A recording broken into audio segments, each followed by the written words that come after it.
అమ్మాయి ఎక్కడికెళ్ళొచ్చిందో నేను చెప్తానత్తయ్య.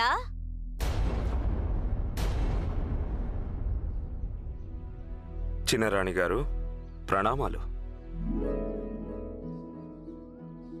ఇన్ని సంవత్సరాల పాటు విదేశాల్లో ఉండొచ్చిన రాణాగారు తమ సంప్రదాయాలను మర్చిపోయారనుకున్నానే. పెద్దలందరినీ తప్పక గౌరవించాలని రాజమాత మాకు చిన్నప్పుడే నేర్పారు. రాజమాత నేర్పినవేవి మేమెప్పుడూ మర్చిపోము. ఎక్కడున్నా సరే, మన దేశంలోనే కాదు విదేశాల్లో ఉన్నా మరువము.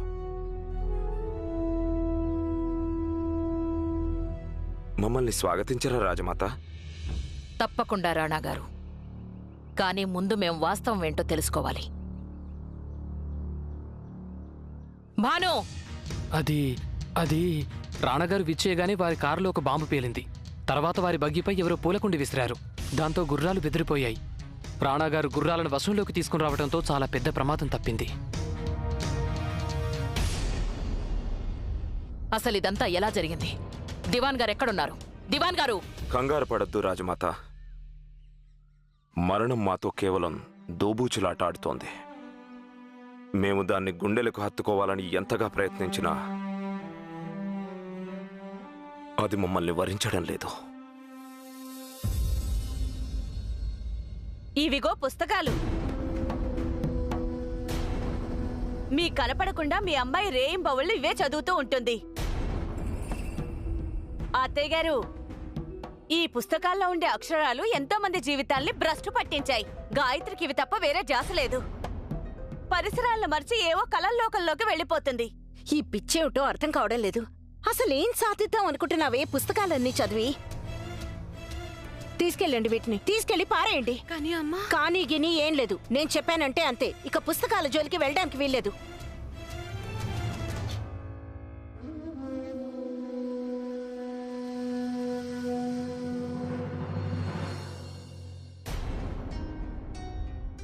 తలుపుతావులే, ఎప్పుడూ అంతేగా.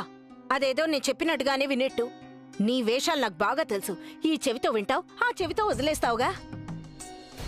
నా దిగులంతా నీ భవిష్యత్తు గురించే. గతం ఒక నీడలా నిన్నింకా వెంటాడుతోంది. నీ చిన్నప్పుడు నిశ్చితార్థం జరగగానే పెళ్లి కొడుకు చనిపోయాడు. ఇందులో నీ తప్పేం లేదని నాకు తెలుసు, కానీ లోకం మాటల్ని నేనెలా మార్చగలను చెప్పు? ఎంతో పేరు ప్రఖ్యాతులున్నాయి మీ నాన్నగారికి. భవానీ మాత దయ వల్ల ఆయనకు డబ్బుకు కొరతేమీ లేదు. అయినప్పటికీ ఇంతవరకు నీకు తగిన సంబంధం ఒక్కటే వెతకలేకపోయారు ఆయన. ఆ సంఘటన తర్వాత నీకెందుకు అర్థం కావు ఈ విషయాలన్నీ? అమ్మా, నీ బాధ ఏంటో నాకు బాగా తెలుసు. కానీ గతాన్ని ఎవరూ మార్చలేరు కదమ్మా. ఇక భవిష్యత్ అంటావా? ఎలా ఉంటుందో ఎవరూ చెప్పలేరు. నాకు తెలుసమ్మా, నా గురించి నీకు చాలా బెంగగా ఉంది. జరిగినవి తలుచుకుంటుంటే నీకు అనిపించొచ్చు నా జీవితం పేలవంగా సాగిపోతుందని.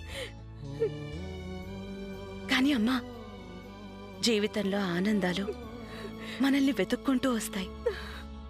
అయినా నీకు తెలియందేముంది? విశ్వాసం ఉంటే అన్నీ శుభాలే జరుగుతాయి. అమ్మా, నేను ఒప్పుకుంటాను, చిన్నప్పుడు నా జీవితంలో ఎన్నో అనర్థాలు జరుగుండొచ్చు. కానీ గతంలో జరిగినట్టు భవిష్యత్తులో కూడా నాకు దురదృష్టం ఎదురవ్వాలని లేదు కదా. రాబోయే నా జీవితంలో సమస్యలేవి ఉండవమ్మా, అవునా? పుస్తకాల్లో రాసే కవితల్లా జీవితాలు సాగవు గాయత్రి. కలల్లో తేలడం మాని వాస్తవాలకేసి చూడు. నాకు బెంగగా ఉంటుందనే గురించి, అందుకే ఎప్పుడు నిన్ను ఇలా తిడుతూ ఉంటాను. ఆ దేవుణ్ణి నేను కోరుకునేది ఒక్కటే, నా బిడ్డకి ఎప్పుడు ఏ కష్టం రాకూడదని. నువ్వే చెప్పు గాయత్రి, ఏ అమ్మైనా తన బిడ్డ కష్టపడ్డం చూడగలదా చెప్పు? లేదమ్మా. కావాలని కూతుర్ని కష్టపెట్టగలదా ఎక్కడైనా?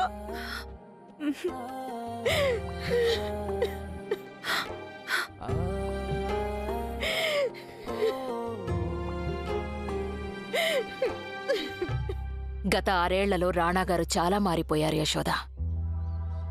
కాని ఆయన కళ్ళలోంచి తొంగి చూసే ఆ బాధ ఇంకా అలాగే ఉంది. అది నేననుకోవడం రాణాగారు ప్రయాణంలో అలసిపోయి ఉండొచ్చు. లేదు యశోదా, అలసటకి బాధకి ఉన్న వ్యత్యాసం ఈ రాజమాతకి బాగా తెలుసు. యుద్ధానికి వెళతానని రాణాగారు నిర్ణయం తీసుకున్నప్పుడు జరగరానిదేదో జరగవచ్చన్న భయంతో ఉన్నప్పటికీ రాజమాత వారిని అనుమతించారు. దానికి కారణం ఒక్కటే, ఈ మహలుకి దూరంగా ఉంటే రాణాగారికి కొంతవరకు ఉపశమనం కలుగుతుందనుకున్నాం. కాని ఆ విధంగా జరగలేదు. పైగా ఈ 6 ఏళ్ల సుదీర్ఘ వ్యవధిలో ఆ దుఃఖం ఎన్నో రెట్లు పెరిగిపోయింది. మా పుత్రుడు, మా ప్రాణానికి ప్రాణంగా పెంచిన మా పుత్రుడు దుఃఖసాగరంలో ఉన్నాడు. దివాన్ గారు కొందరు ఆస్థాన కార్యకర్తల్ని పిలిపించారు. వారిని కలిశాక రైతుల సమస్యల గురించి చర్చించడానికి ఓ సమావేశం ఏర్పాటు చేశాం.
పెద్దదినా, నా పుస్తకాలు ఇస్తారా?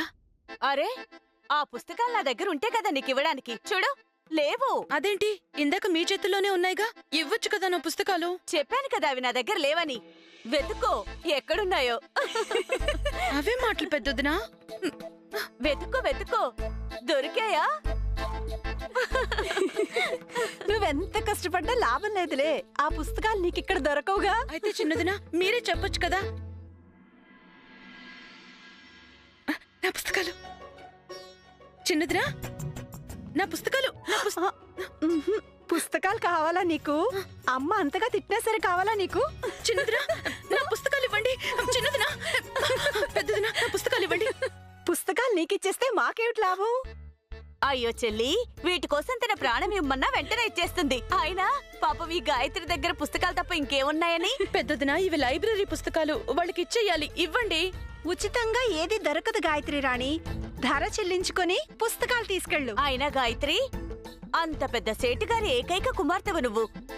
నీ వదిన దగ్గర నుంచి ఈ మాత్రం పుస్తకాలు కొనుక్కోలేవా?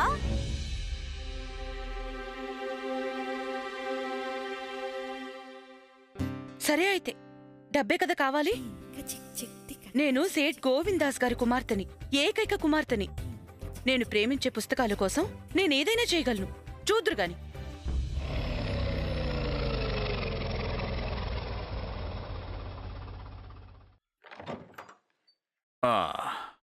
నాన్నగారు, నేను అనుకోవడం 1-2 రోజుల్లో ఇదంతా తేలిపోతుంది. అదే, ఎంత త్వరగా వీలైతే అంత త్వరగా ఇది పూర్తయిపోవాలి. ఇది చిన్న మొత్తమేమీ కాదు కదా. అలాగే. ఇంకో విషయం,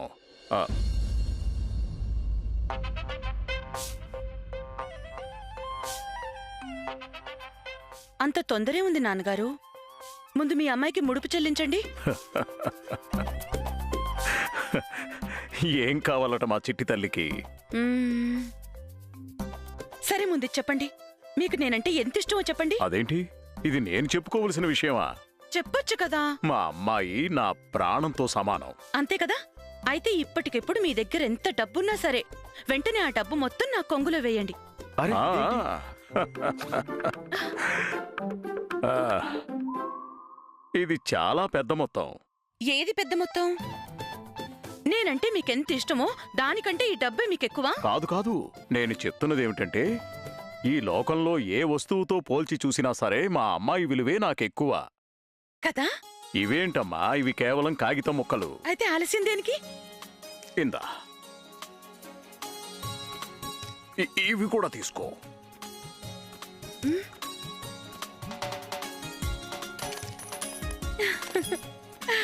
ఒకటి చెప్పనా, ఈ లోకంలో మీరందరికంటే మంచి నాన్న. ఇక నువ్వు ఈ లోకంలోనే అందరికంటే మంచి చిట్టి అది తల్లివి. నాకు తెలుసు. ఇదిగో గాయత్రి, ఇన్ని డబ్బులు తీసుకున్నావు కదా, ఏం చేద్దామని?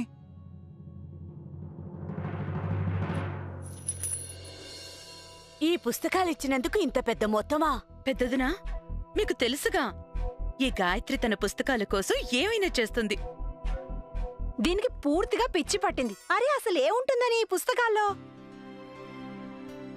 ఇవి నా స్వప్నాలు చిన్నదినా. మీకు అర్థం కాదులేండి, నా పుస్తకాలు నాకు దొరికాయి. ఏంటండి మీరంటున్నది? ఇది నిజమే సేట్జీ. బజార్లో మొత్తం ఇదే మాట్లాడుకుంటున్నారు. రాణాగారి సిపాయిలు మీ ఇంట్లోకి సోదా చేయడానికి జొరబడ్డారని.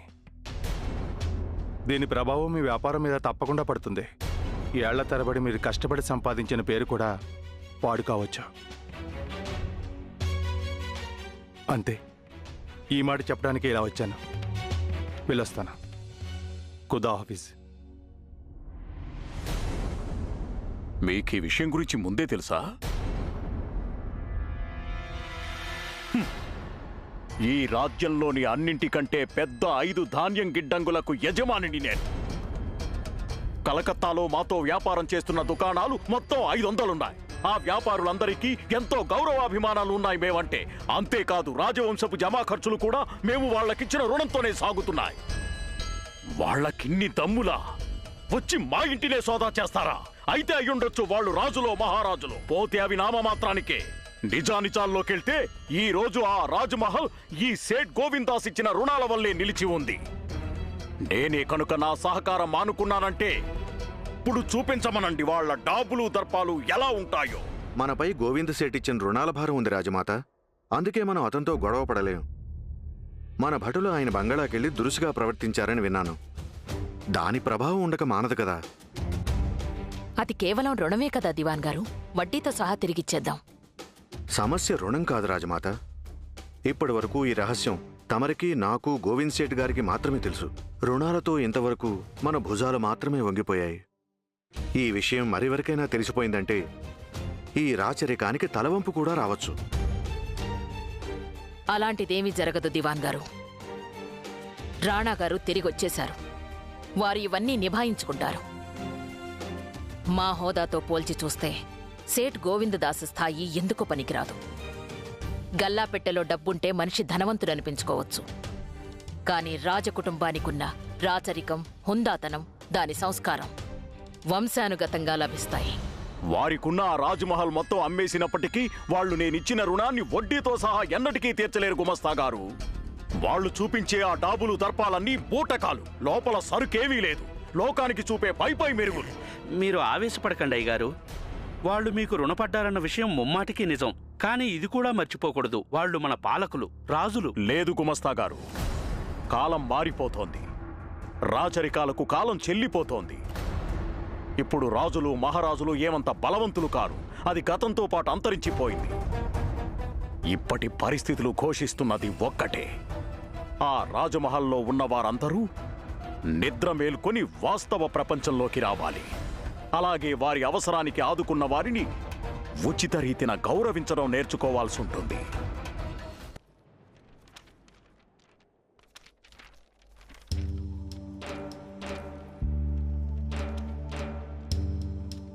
ప్రభు, ఈ పుస్తకం దేని గురించి? ఈ పుస్తకమా? స్వప్నాల గురించి ఎన్నో విషయాలుంటాయి ఇందులో. మనం ఎన్నో కలలు చూస్తూ ఉంటాం. వాటి వెనకుండే కారణాలేమిటి, వాటిని ఎలా అర్థం చేసుకోవాలి, ఇలాంటివన్నీ ఉంటాయి ఇందులో. స్వప్నాల పుస్తకమా? చాలా బాగుంది. అంటే స్వప్నాలు ఎంతో అందంగా ఉంటాయి కదా. లేదు భాను, స్వప్నాలన్నీ అలా అందంగా ఉండవు. గతమనే పరదాల వెనక నుండి తొంగి చూస్తూ, జ్ఞాపకాలనే వానలో తడిసి, దుఃఖమనే సాగరంలో మునిగిన స్వప్నాలు. ఇవి ఎంత భయంకరంగా ఉంటాయంటే భాను, అది మీకు అర్థం కాదు. అందుకేనేమో అందమైన కలలు కనే వారిని చూస్తే ఈర్ష్యగా ఉంటుంది మాకు. అందమైన ఓ కల చల్లటి వెన్నెల్లా నలుదిశలా వ్యాపించవచ్చు.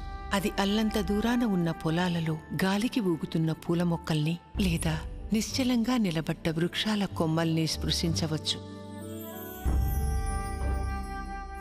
ఓ కల నీటి అలలపైనే నిలిచిపోతే ఇంకొకటి కన్నీటి బొట్టులా జారిపోతుంది. ఒక్కోసారి మృదువుగా గుండెను ఊరడిస్తే మరోసారి మానిపోయిన గాయాన్ని మళ్లీ గుర్తు చేస్తుంది. కల ఓ అందని తీరంలా రమ్మని పిలుస్తుంది, లేదా అపరిచిత కళ్లలో తాగిన ప్రశ్నలకు జవాబు చెప్తుంది. చేయూతనిచ్చి దారి చూపిస్తుందో కల మరోసారి వీధి చివర చేయి విడిపించుకుని ఎటో వెళ్ళిపోతుంది. పున్నమి వెన్నెల్లా మెరిసేది ఓ కల, గ్రహణం పట్టిన చంద్రుడిలా వెలవెలపోయేది మరో కల. ఆశాభంగంలాంటి కల ఒకటి, మరొకటి ఆకర్షణకు నాంది. అలాగే ఓ కల నా ప్రేయసిది. అది జాబిలమ్మలా చల్లగా నా మనస్సుని ఆక్రమించుకుంటుంది. ఈ పుస్తకాల్లోని మాటలు ఎంతో అద్భుతంగా ఉంటాయి, కానీ వాస్తవానికి ఎంతో దూరంగా ఉంటాయి.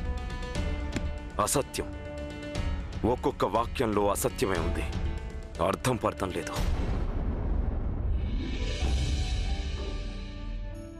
ఎంత అందంగా ఉన్నాయి ఈ మాటలు. నేరుగా నా గుండెల్ని తాకాయి. చదువుతుంటే ఈ లోకంలోని ప్రేమ సమస్తం ఈ మాటల్లోనే ఇమిడిపోయినట్టుంది.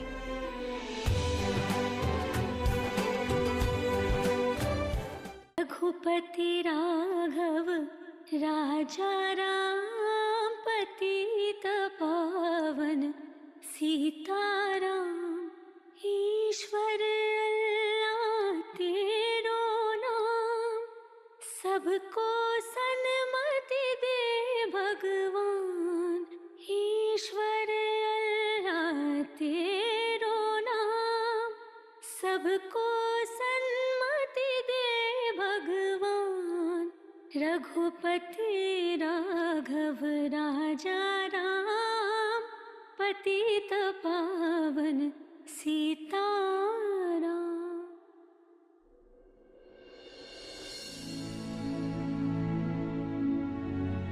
నాన్నగారు,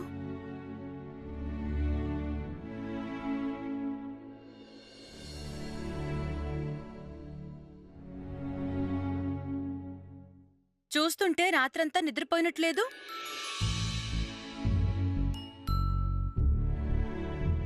అదేం లేదు చిట్టి తల్లి, నేను మామూలు టైంకే పడుకున్నాను. నీ పాట విని నాకు ఈరోజు మొదలైంది తల్లి. ఆహా, ఆ దేవుడు నీకు మంచి గాత్రం ఇచ్చాడు. సాక్షాత్తు ఆ సరస్వతీదేవి కొలువయింది నీ కంఠంలో. మాట మార్చకండి మీరు. నాకు తెలుసు మీరు రాత్రంతా నిద్రపోలేదు. మీరేం ఆలోచిస్తున్నారంటే, అప్పుడు రాణాగారి భటులు మనింటికొచ్చి సోదాలు చేసినప్పుడు మీరు మనింట్లో లేరనే కదా. లోకులు ఏమనుకుంటారో ఏమేం మాట్లాడుకుంటారో అనేగా. నిన్న మీరు దుకాణానికి వెళ్లారు కదా, కనుక మీ దాకా వస్తుంది. మీకు తప్పకుండా ఈ సంగతి తెలిసే ఉంటుంది. మొత్తం తెలిసి మళ్ళీ ఎందుకమ్మా అడుగుతున్నావు? ఆ సంగతి ఇప్పటికీ నాకు పూర్తిగా అర్థం కాలేదు నాన్నగారు. రాణాగారి భటులు ఇంటికొచ్చారు, అందుకు మీకు కోపం వచ్చింది, అదర్థమైంది. కానీ దానికి ఈ పద్దు పుస్తకాలకి సంబంధం ఏమిటి? చూడండి, గదంతా చింద్రవందరగా పద్దు పుస్తకాలు తెరిచిపడేశారు. సంబంధమేముంటుంది? ఏమీ లేదు. నువ్వెందుకంత ఎక్కువగా ఆలోచిస్తున్నావు? నాన్నగారు, అబద్ధాలాడటం తెలియనప్పుడు ఆ ప్రయత్నం కూడా చేయకూడదు. అందులోనూ మీ కూతుర్ని నా ముందు. మా నాన్నగారి మనసులోని ప్రతి ఆలోచన నాకు బాగా తెలుసు. సరే అయితే, మీకు నాతో చెప్పాలని లేకపోతే చెప్పొద్దులేండి. మిమ్మల్ని నేనేమీ అడగనులేండి. ఆగు తల్లి. నిన్న నువ్వు చూపించిన ధైర్య సాహసాల గురించి కూడా తెలిసింది నాకు. నా ధైర్యానికి దక్కిన ప్రతిఫలం ఏంటనేది మీకు తెలీదా నాన్నగారు? మీకు తెలీదు అమ్మ ఎంత తిట్టిందో, ఎలా తిట్టిందో. ఎంత చెప్పను మీకు? సరైన పనే చేసింది కదా. ఆడవాళ్లు ఇటువంటి విషయాల్లో తలదూర్చకూడదు. అయితే మీరేమంటారు నాన్నగారు?